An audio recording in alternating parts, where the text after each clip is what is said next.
Hi students, in the last video I discussed about the meaning of company, then different types of company, their meaning, types, then the share capital, its types, etc. Now let us discuss something about the issue of shares. Each and every share will have a value that is called as face value. This is the value that is written on the face of that particular share. These shares are usually issued at three prices. They may be issued at par or premium or at a discount. When shares are issued at a price which is equal to its face value, then it is called as issue of shares at par. That is, if 10 rupee shares are issued for 10 rupee itself, then that is called as issue of shares at par. If shares are issued at a price which is above the face value, then that is called as issue of shares at premium. If 10 rupee shares are issued at 12 rupees per share, that is called as issue of shares at premium. If the shares are issued at a price which is less than the face value, then it is called as the issue of shares at discount. That means if 10 rupee shares are issued at 9 rupee 50 paise per share, then that is called as issue of shares at discount. Generally, the full amount of each share is not collected in one lump sum at the time of issue of shares, but it is going to be collected by way of certain number of instalments. ಹಿಂದಿನ ಒಂದು ವಿಡಿಯೋದಲ್ಲಿ ನಾನು ಈ ಶೇರ್ಸ್ಗಳು ಅಂದರೆ ಏನು, company ಅಂದರೆ ಏನು, ಬೇರೆ ಬೇರೆ ರೀತಿಯ ಶೇರ್ಸ್ಗಳು ಯಾವ್ಯಾವು, ಆಮೇಲೆ ಶೇರ್ ಕ್ಯಾಪಿಟಲ್ ಅಂದರೆ ಏನು, ಅದರದ್ದು ಡಿಫ್ರೆಂಟ್ ಟೈಪ್ಸ್ ಏನು, ಇದೆಲ್ಲದರ ಬಗ್ಗೆ ಡಿಸ್ಕಸ್ ಮಾಡಿದ್ದೆ. ಈಗ ಶೇರ್ಗಳನ್ನು ಹೇಗೆ ಇಶ್ಯೂ ಮಾಡ್ತಾರೆ ಅನ್ನೋದ್ರ ಬಗ್ಗೆ ಡಿಸ್ಕಸ್ ಮಾಡೋಣ. ಪ್ರತಿಯೊಂದು ಶೇರಿಗೂ ತಂದೆ ಆಗಿರ್ತಕ್ಕಂತಹ ಒಂದು ಬೆಲೆ ಅಂತಕ್ಕಂಥದ್ದು ಇರುತ್ತೆ. ಈ ಬೆಲೆಗೆ ನಾವೇಂತ ಹೇಳ್ತೀವಿ, ಮುಖ ಬೆಲೆ ಅಂತ ಕರಿತೀವಿ. ಸಾಮಾನ್ಯವಾಗಿ ಇದನ್ನು ಶೇರಿನ ಮುಖದ ಮೇಲೆ ಅಂದರೆ ಫೇಸ್ ಮೇಲೆ ಇದರಲ್ಲಿ ಶೇರ್ ಸರ್ಟಿಫಿಕೇಟ್ ಮೇಲೆ ಇದನ್ನು ಸಾಮಾನ್ಯವಾಗಿ ಬರೆದಿರ್ತಾರೆ. ಸಾಮಾನ್ಯವಾಗಿ ಶೇರ್ಸ್ಗಳನ್ನು 3 ಬೆಲೆಗಳಲ್ಲಿ ಇಶ್ಯೂ ಮಾಡ್ತಾರೆ. ಒಂದು ಮುಖ ಬೆಲೆಗೆ ಮಾರಾಟ, ಹೆಚ್ಚಳ ಬೆಲೆಗೆ ಮಾರಾಟ ಮತ್ತು ಸೋಡಿಯಲ್ಲಿ ಮಾರಾಟ ಅಂತ. ಅಂದರೆ 10 ರೂಪಾಯಿ ಶೇರ್ಸ್ಗಳನ್ನು 10 ರೂಪಾಯಿಗೆ ನಾವು ಇಶ್ಯೂ ಮಾಡಿದ್ವಿ ಅಂತಂದರೆ ಅದಕ್ಕೆ ನಾವೇನು ಹೇಳ್ತೀವಿ, ಮುಖ ಬೆಲೆಗೆ ಮಾರಾಟ ಅಂತ ಹೇಳಿ ಕರಿತೀವಿ. ಅಂದರೆ ಶೇರುಗಳನ್ನು ಅವುಗಳ ಮುಖ ಬೆಲೆಗೆ ನಾವು ಮಾರಾಟ ಮಾಡಿದ್ವಿ ಅಂತ ಅಂದರೆ ಅದಕ್ಕೆ ನಾವು ಮುಖ ಬೆಲೆಯಲ್ಲಿ ಮಾರಾಟ ಅಂತ ಕರಿತೀವಿ. ಅದೇ ಶೇರುಗಳನ್ನು ಅವುಗಳ ಮುಖ ಬೆಲೆಗಿಂತಲೂ ಹೆಚ್ಚಿನ ಬೆಲೆಗೆ ಮಾರಾಟ ಮಾಡಿದ್ವಿ ಅಂತಂದರೆ ಅದಕ್ಕೆ ನಾವು ಏನು ಅಂದರೆ ಹೆಚ್ಚಳ ಬೆಲೆಗೆ ಮಾರಾಟ ಅಂತ ಕರಿತೀವಿ. ಅಂದರೆ 10 ರೂಪಾಯಿ ಶೇರುಗಳನ್ನು 12 ರೂಪಾಯಿಗೆ ಮಾರಾಟ ಮಾಡಿದರೆ ಅದು ಹೆಚ್ಚಳ ಬೆಲೆಗೆ ಮಾರಾಟ. ಒಂದು ವೇಳೆ ಶೇರ್ಸ್ಗಳನ್ನು ಅವುಗಳ ಮುಖ ಬೆಲೆಗಿಂತಲೂ ಕಡಿಮೆ ಬೆಲೆಗೆ ಮಾರಾಟ ಮಾಡಿದರೆ ಅದಕ್ಕೆ issue of shares at discount ಅಂತ ಹೇಳಿ ಕರಿತೀವಿ. ಸೋಡಿಯಲ್ಲಿ ಶೇರುಗಳ ಮಾರಾಟ ಅಂತ ಕರಿತೀವಿ. ಅಂದರೆ 10 ರೂಪಾಯಿ ಶೇರುಗಳನ್ನು 9 ರೂಪಾಯಿ 50 ಪೈಸೆಗೆ ಇಶ್ಯೂ ಮಾಡಿದರೆ ಅದು ಸೋಡಿಯಲ್ಲಿ ಮಾರಾಟ ಅಂತ.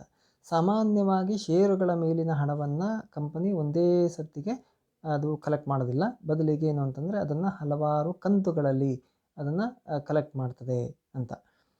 ಸೊ ಈ ಕಂತುಗಳೇನು ಅಂತಂದರೆ ಅಪ್ಲಿಕೇಶನ್ ಅಂತ ಹಣ ಅಂತ ಇರುತ್ತೆ, ಅಲಾಟ್ಮೆಂಟ್ ಹಣ ಅಂತ ಇರುತ್ತೆ, ಆಮೇಲೆ ಕಾಲ್ಸ್ಗಳು ಅಂತ ಇರ್ತದೆ. ಈ ಥರ ಬೇರೆ ಬೇರೆ 3-4 ಕಂತುಗಳಲ್ಲಿ ಸಾಮಾನ್ಯವಾಗಿ ರಿಸೀವ್ ಮಾಡ್ತದೆ. Application for shares, that is the company will call for the applications from the general public for subscribing to its shares. A company is going to invite the general public to subscribe to its shares through the prospectus. Certain amount is going to be fixed per share to be sent along with the application for the required number of shares. So this amount is called as share application amount, and it should not be less than 5% of the face value of each share. ಅಂದರೆ company ಏನು ಅಂದರೆ ತನ್ನ prospectus ಮೂಲಕವಾಗಿ ಸಾರ್ವಜನಿಕರಿಗೆ ತನ್ನ ಷೇರುಗಳನ್ನು ಖರೀದಿ ಮಾಡಬರ್ರಿ ಅಂಥೇಳಿ ಏನು ಅಂದರೆ ಒಂದು ಕರೆಯನ್ನು ಕೊಡ್ತದೆ. ಆಮೇಲೆ ಪ್ರತಿಯೊಂದು ಅಪ್ಲಿಕೇಶನ್ ಜೊತೆಗೆ ತಾನು ಎಷ್ಟು ಷೇರುಗಳನ್ನು ಪರ್ಚೇಸ್ ಮಾಡೋದಕ್ಕೆ ಇಷ್ಟಪಡ್ತಾನೋ ಅಷ್ಟಕ್ಕೆ ಏನು ಅಂತಂದರೆ ಒಂದು ನಿರ್ದಿಷ್ಟ ಅಮೌಂಟನ್ನು ಅವರು ಕಟ್ಟಬೇಕಾಗಿರುತ್ತೆ. ಸಾಮಾನ್ಯವಾಗಿ ಇದಕ್ಕೆ ನಾವು ಅಂತ ಹೇಳ್ತೀವಿ ಅಂದರೆ ಶೇರ್ ಅಪ್ಲಿಕೇಶನ್ ಹಣ ಅಂತ ಕರಿತೀವಿ. ಇದು ಸಾಮಾನ್ಯವಾಗಿ ಆ ಶೇರಿನ ಫೇಸ್ ವ್ಯಾಲ್ಯೂದ 5%ಗಿಂತ ಕಡಿಮೆ ಇರಬಾರ್ದು ಅಂತ. Then the second stage is allotment of shares. On receipt of the allotments, the companies directors, they are going to consider the same, and they are going to allot the shares to the eligible applicants. If any application is rejected and no shares are allotted, then their application money will be refunded. In case the shares allotted are less than the number of shares applied for the applicant, the excess application money received may be refunded or it may be retained for adjustment of the same towards subsequent installments. ಒಂದು ವೇಳೆ ಅಂದರೆ application ಹಣ ಬಂದ ಮೇಲೆ company ಏನು ಮಾಡ್ತದೆ ಅಂದರೆ ಶೇರ್ಗಳನ್ನು allotment ಮಾಡೋಕ್ಕೆ ಹೋಗ್ತದೆ, ಯಾರ್ಯಾರು ಎಲಿಜಿಬಲ್ ಅಪ್ಲಿಕೆಂಟ್ಸ್ ಇರ್ತಾರೋ ಅವರಿಗೆ. ಅಂದರೆ ಕೆಲವೊಬ್ಬರಿಗೆ ಶೇರ್ಗಳನ್ನು ಏನು ಅಂದರೆ ಅಲಾಟ್ ಮಾಡೋದಿಲ್ಲ, ಅಂದರೆ ಅಪ್ಲಿಕೇಶನ್ಸ್ಗಳನ್ನ ರಿಜೆಕ್ಟ್ ಮಾಡ್ತಾರೆ. ಅಂತಹ ಷೇರುಗಳ ಮೇಲಿನ ಅಪ್ಲಿಕೇಶನ್ ಹಣವನ್ನು ಸಾಮಾನ್ಯವಾಗಿ ಹಿಂದಿರುಗಿಸಲಾಗುತ್ತೆ. ಇನ್ನು ಕೆಲವೊಮ್ಮೆ ಏನಪ್ಪ ಅಂತಂದರೆ ಅವರು ಕೆಲವೊಮ್ಮೆ ಎಷ್ಟು ಶೇರ್ಗಳನ್ನು ಅವರು ಅಪ್ಲೈ ಮಾಡಿರ್ತಾರೆ, ಎಷ್ಟು ಶೇರ್ಗಳಿಗಾಗಿ ಅಪ್ಲೈ ಮಾಡಿರ್ತಾರೋ ಅದಕ್ಕಿಂತ ಕಡಿಮೆ ಸಂಖ್ಯೆಯ ಶೇರ್ಗಳನ್ನು ಅವರಿಗೆ ಅಲಾಟ್ ಮಾಡಲಾಗಿರುತ್ತೆ. ಸೊ ಅಂಥ ಟೈಮ್ದಲ್ಲಿ ಆ ಹೆಚ್ಚಳವಾಗಿರ್ತಕ್ಕಂಥ ಒಂದು ಹಣವನ್ನು ಒಂದು ಏನು ಮಾಡ್ಬೋದು, ಅದನ್ನು ರಿಟರ್ನ್ ಮಾಡ್ಬೋದು, ಅಥವಾ ಅದೇ ಹಣವನ್ನು ಅವರಿಂದ ಬರಬೇಕಾಗಿರ್ತಕ್ಕಂಥ ಅಲಾಟ್ಮೆಂಟ್ ಹಣದ ಪರವಾಗಿ ಅದನ್ನು ಅಡ್ಜಸ್ಟ್ಮೆಂಟ್ ಮಾಡ್ಕೋಬಹುದು ಅಂತ. ಆಮೇಲೆ the applicants to whom the shares are allotted will become the share holders of the company. ಯಾರ್ಯಾರಿಗೆ ಏನಂದರೆ ಶೇರ್ಸ್ಗಳನ್ನು ಅಲಾಟ್ ಮಾಡಲಾಗಿದೆಯೋ ಅಂಥವರೆಲ್ಲ ಶೇರ್ ಹೋಲ್ಡರ್ಸ್ ಅಂಥೇಳಿ ಆಗ್ತಾರೆ. ಆಮೇಲೆ the letters of allotment will be sent to those persons to whom shares have been allotted, and the letters of regret are going to be sent to those to whom shares have not been allotted. ಯಾರ್ಯಾರಿಗೆ ಶೇರ್ಗಳನ್ನು allot ಮಾಡಲಾಗಿದೆಯೋ ಅವರಿಗೆ ಏನಪ್ಪ ಅಂತಂದರೆ allotment ಲೆಟರ್ಸ್ಗಳನ್ನು ಕಳಿಸಲಾಗಿರುತ್ತೆ. ಯಾರ್ಯಾರಿಗೆ ಶೇರ್ಸ್ಗಳನ್ನು allot ಮಾಡಿರೋದಿಲ್ವೋ, ಅಂದರೆ reject ಮಾಡಿರ್ತಾರೋ ಅಪ್ಲಿಕೇಶನ್ಸ್ಗಳನ್ನು, ಅಂಥವರಿಗೆ regret ಲೆಟರ್ಸ್ಗಳನ್ನು ಸಾಮಾನ್ಯವಾಗಿ ಕಳಿಸಲಾಗತ್ತೆ ಅಂತ. However, the surplus application money already received is to be first adjusted towards the allotment money due, and the balance will be received from the shareholders. ಅಂದರೆ ಈಗಾಗಲೇ ಅವರಿಂದ ಇಸ್ಕೊಂಡಿರ್ತಕ್ಕಂಥ ಕೆಲವೊಬ್ಬರಿಗೆ ಕಡಿಮೆ ಶೇರ್ಗಳನ್ನು ಅಲಾಟ್ ಮಾಡಿರ್ತಾರಲ್ಲ, ಸೊ ಅಂಥವರ ಅಪ್ಲಿಕೇಶನ್ ಹಣವನ್ನು, ಹೆಚ್ಚುವರಿಯಾಗಿರ್ತಕ್ಕಂಥ ಅಪ್ಲಿಕೇಶನ್ ಹಣವನ್ನು ಏನಪ್ಪ ಅಂದರೆ ಫಸ್ಟ್ ಅಲಾಟ್ಮೆಂಟ್ ಜೊತೆಗೆ ಅಡ್ಜಸ್ಟ್ಮೆಂಟ್ ಮಾಡ್ಕೊತಾರೆ. ಆಮೇಲೆ ಅವರಿಗೆ ಅಲಾಟ್ಮೆಂಟ್ ಇದನ್ನು ಅಂದರೆ ಅವರಿಂದ ಬರಬೇಕಾಗಿರ್ತಕ್ಕಂಥ ಅಲಾಟ್ಮೆಂಟನ್ನು ಹಣವನ್ನು ಕಲೆಕ್ಟ್ ಮಾಡಿಕೊಳ್ಳಲಾಗತ್ತೆ ಅಂತ. ಸೊ ಇಲ್ಲಿ ಕೆಲವೊಮ್ಮೆ ಏನಾಗ್ತದೆ ಅಂತಂದರೆ the excess money received over and above the allotment money is called as the calls in advance ಅಂತ. ಅಂದರೆ ಅಲಾಟ್ಮೆಂಟ್ ಹಣಕ್ಕಿಂತಲೂ ಹೆಚ್ಚುವರಿಯಾಗಿ ಏನು ಶೇರ್ ಹೋಲ್ಡರ್ಸ್ಗಳು ಕೊಟ್ಟಿರ್ತಾರೆ ಅಂಥ ಒಂದು ಹಣವನ್ನು ಕಾಲ್ಸ್ ಇನ್ ಅಡ್ವಾನ್ಸ್ ಅಂತ, ಕರೆ ಹಣ ಅಂದರೆ ಮುಂಗಡವಾಗಿ ಪಡೆದಿರ್ತಕ್ಕಂಥ ಕರೆ ಹಣ ಅಂಥೇಳಿ ಕನ್ಸಿಡರ್ ಮಾಡ್ತೀವಿ. And it will be treated as advance towards the subsequent instalments. ಮುಂದೆ ಅವರಿಂದ ಬರಬೇಕಾಗಿರ್ತಕ್ಕಂಥ ಇನ್ಸ್ಟಾಲ್ಮೆಂಟ್ಗಳಿಗೆ ಇದು ಮುಂಗಡವಾಗಿ ಬಂದಿದೆ ಅಂಥೇಳಿ ಕರಿತೀವಿ. ಇನ್ if full allotment is not received within the due date, then the difference is called as calls in arrears. ಕೆಲವೊಮ್ಮೆ ಏನು ಅಂತಂದರೆ ಅಲಾಟ್ಮೆಂಟ್ ಹಣ ಕರೆದಿರ್ತಾರೆ, ಆದರೆ ಪೂರ್ತಿ ಹಣ ಬಂದಿರೋದಿಲ್ಲ. ಸೊ ಅಂಥ ಸಂದರ್ಭದಲ್ಲಿ ಆ ಬರದೇ ಇರತಕ್ಕಂಥ ಒಂದು ಅಮೌಂಟನ್ನು ಕಾಲ್ಸ್ ಇನ್ ಅರಿಯರ್ಸ್ ಅಂತ ಕರಿತಾರೆ. ದೆನ್ ಕಾಲ್ಸ್ ಆನ್ ಶೇರ್ಸ್ ಅಂತ. After having done the allotment, the company is going to call the remaining amount from the share holders.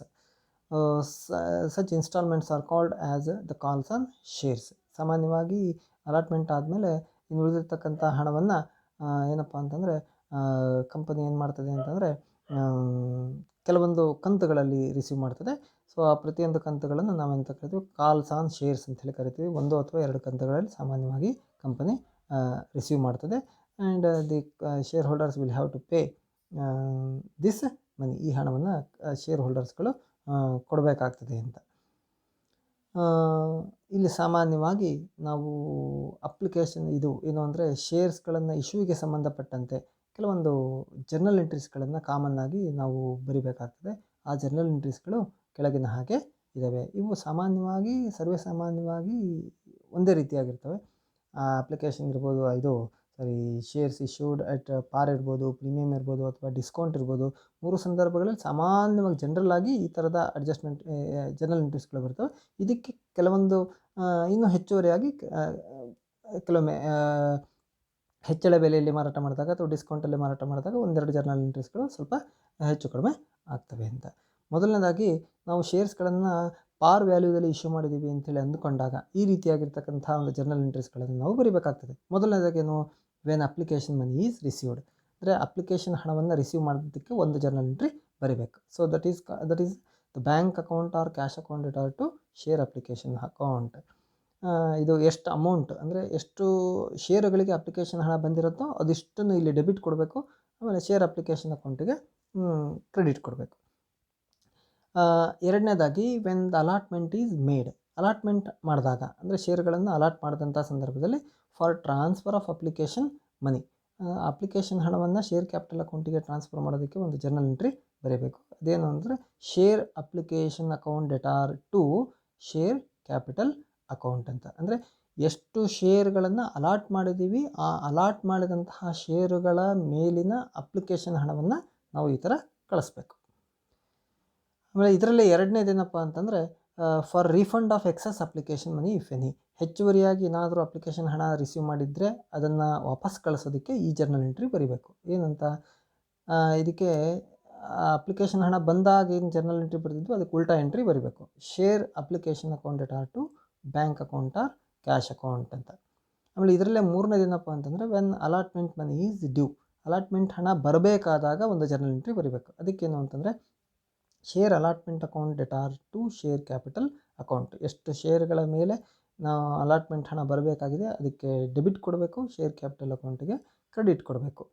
ಆಮೇಲೆ ಇದರಲ್ಲೇ ನಾಲ್ಕನೇದೇನು ಅಂತಂದರೆ for adjustment of surplus application money if any, ಈಗಾಗಲೇ application ಹಣ ಹೆಚ್ಚುವರಿಯಾಗಿ ಇಸ್ಕೊಂಡು ಬಿಟ್ಟಿರ್ತೀವಿ. ಅಂದರೆ ಕೆಲವೊಬ್ಬರು ಶೇರ್ ಅಪ್ಲಿಕೆಂಟ್ಸ್ಗಳಿಗೆ ಅವರು ಜಾಸ್ತಿ ಷೇರುಗಳಿಗೆ ಅಪ್ಲೈ ಮಾಡಿರ್ತಾರೆ, ಆದರೆ ಕಡಿಮೆ ಷೇರುಗಳನ್ನು ನಾವು ಕೊಟ್ಟಿರ್ತೀವಿ. ಅಂಥ ಸಂದರ್ಭದಲ್ಲಿ ಅವರ ಹೆಚ್ಚುವರಿ ಅಪ್ಲಿಕೇಶನ್ ಹಣವನ್ನು ಈ ಥರ ನಾವು ಅಡ್ಜಸ್ಟ್ಮೆಂಟ್ ಮಾಡ್ಬೋದು. ಏನು ಅಂದರೆ share application account debtor to share allotment account, ಅದು ಎಷ್ಟು ಅಮೌಂಟನ್ನು ನಾವು ಅಡ್ಜಸ್ಟ್ ಮಾಡಿದ್ದೀವೋ ಅದನ್ನು ಈ ಥರ ಬರೀಬೇಕು. Next for transfer of excess balance of application money to calls in advance, ಕೆಲವೊಮ್ಮೆ ಅಪ್ಲಿಕೇಶನ್ ಹಣ ಇನ್ನೂ ಎಕ್ಸಸ್ ಭಾಳಷ್ಟು ಉಳಿದಿರುತ್ತೆ, ಅದನ್ನು ಕಾಲ್ಸ್ ಇನ್ ಅಡ್ವಾನ್ಸ್ ಅಕೌಂಟಿಗೆ ಕಳಿಸ್ಬೇಕಾದಾಗ ಈ ಜರ್ನಲ್ ಎಂಟ್ರಿ ಬರೀಬೇಕು. ಏನು, share application account debtor to calls in advance account ಅಂತ. ಆಮೇಲೆ ಫಾರ್ ಅಲಾಟ್ಮೆಂಟ್ ಮನಿ ರಿಸೀವ್ಡ್, ಆಮೇಲೆ ನೆಕ್ಸ್ಟ್ ಅಲಾಟ್ಮೆಂಟ್ ಹಣ ಡ್ಯೂ ಆಗಿದ್ದು ಬರೆದಿದ್ದೀವಿ, ಈಗ ಅಲಾಟ್ಮೆಂಟ್ ಹಣ ಬಂದಾಗ ಒಂದು ಜರ್ನಲ್ ಎಂಟ್ರಿ ಬರೀಬೇಕು. ಬಂದಾಗ ದುಡ್ಡು ಬರ್ತದೆ, ಅದಕ್ಕೆ bank account or cash account debtor to share allotment account ಅಂತೇಳಿ ಈ ಥರ ಜರ್ನಲ್ ಎಂಟ್ರಿ ಬರೀಬೇಕು. Next for call amount received in advance if any, ಅಂದರೆ ಕೆಲವೊಮ್ಮೆ ಏನು ಅಂದರೆ ಅಲಾಟ್ಮೆಂಟ್ ಹಣದ ಜೊತೆಗೆ ಕೆಲವೊಬ್ಬರು ಶೇರ್ ಹೋಲ್ಡರ್ಸ್ಗಳು ಏನು ಮಾಡ್ತಾರೆ ಅಂದರೆ ತಮ್ಮ ಕರೆ ಹಣಗಳನ್ನು ಕೂಡ ಅಡ್ವಾನ್ಸಾಗಿ ಕೊಟ್ಬಿಟ್ಟಿರ್ತಾರೆ. ಸೊ ಅಂಥ ಟೈಮಲ್ಲಿ ಈ ಜರ್ನಲ್ ಎಂಟ್ರಿ ಬರೀಬೇಕು. ಏನಂತ, bank account debtor or cash account debtor to calls in advance account ಅಂತ. ನೆಕ್ಸ್ಟ್ ಏನು ಅಂದರೆ ಕಾಲ್ಸ್ಗಳನ್ನು ಮಾಡಿದಾಗ, ಕರೆ ಹಣವನ್ನು ಕೊಡ್ರಿ ಅಂಥೇಳಿ ಕಂಪನಿ ಕರೆ ಮಾಡಿದಾಗ ಆವಾಗ ಈ ಥರ when call money is due, ಆವಾಗ ಒಂದು ಕಾಲ್ ಮನಿ ಡ್ಯೂ ಇದ್ದಾಗ ಒಂದು ಬರೀಬೇಕು, ರಿಸೀವ್ ಮಾಡಿದಾಗ ಒಂದು ಬರೀಬೇಕು. ಸೊ ಕಾಲ್ ಮನಿ ಡ್ಯೂ ಇದ್ದಾಗ ಜರ್ನಲ್ ಎಂಟ್ರಿ ಏನು ಅಂತಂದರೆ ಶೇರ್ ಕಾಲ್ ಅಕೌಂಟ್, ಅದು ಫಸ್ಟ್ ಕಾಲ್ ಇದ್ದರೆ ಶೇರ್ ಫಸ್ಟ್ ಕಾಲ್ ಅಕೌಂಟ್, ಅಥವಾ ಶೇರ್ ಸೆಕೆಂಡ್ ಕಾಲ್ ಇದ್ದರೆ ಶೇರ್ ಸೆಕೆಂಡ್ ಕಾಲ್ ಅಕೌಂಟ್, ಈ ಥರ share call account debtor to share capital account ಅಂತೇಳಿ ಟೋಟಲ್ ಅಮೌಂಟ್ ಎಷ್ಟು ಬರಬೇಕಾಗಿದೆ ಅದನ್ನು ತೊಗೋಬೇಕು. ಆಮೇಲೆ ಒಂದು ವೇಳೆ ಕಾಲ್ಸ್ ಇನ್ ಅಡ್ವಾನ್ಸ್ ಏನಾದರೂ ಇತ್ತು ಅಂತಂದರೆ ಅದನ್ನು ಅಡ್ಜಸ್ಟ್ಮೆಂಟ್ ಮಾಡೋದಕ್ಕೆ ಈ ಜರ್ನಲ್ ಎಂಟ್ರಿ ಬರೀಬೇಕು. ಏನಂತ, calls in advance account debtor to share call account ಅಂತ. ಮೂರನೇದಾಗಿ ಇನ್ನು ಬ್ಯಾಲೆನ್ಸ್ ಕಾಲ್ ಮನಿ ಏನು ಬಂದಿದ್ದಕ್ಕೆ ಅದಕ್ಕೂ ಕೂಡ ಒಂದು ಜರ್ನಲ್ ಎಂಟ್ರಿಯನ್ನು ಬರೀಬೇಕು. ಅದಕ್ಕೆ ಜರ್ನಲ್ ಎಂಟ್ರಿ ಏನು ಅಂತಂದರೆ bank account or cash account debtor to share call account ಅಂತ. ಸೊ ಈ ಥರ ಸಾಮಾನ್ಯವಾಗಿ ನಾವು ಜರ್ನಲ್ ಎಂಟ್ರೀಸ್ಗಳನ್ನು, ಇದು ಸರ್ವೇ ಸಾಮಾನ್ಯವಾಗಿ ಬರ್ತಕ್ಕಂಥ ಜರ್ನಲ್ ಎಂಟ್ರೀಸ್ಗಳು. ಇದಕ್ಕೆ ಹೆಚ್ಚುವರಿಯಾಗಿ ಕೆಲವೊಮ್ಮೆ ಜರ್ನಲ್ ಎಂಟ್ರೀಸ್ಗಳು ಬರ್ತವೆ, ಅವುಗಳನ್ನು ನಾನು ನಂತರದ ಇದರಲ್ಲಿ ನಿಮಗೆ ಹೇಳ್ಕೊಡ್ತೀನಿ. Thank you.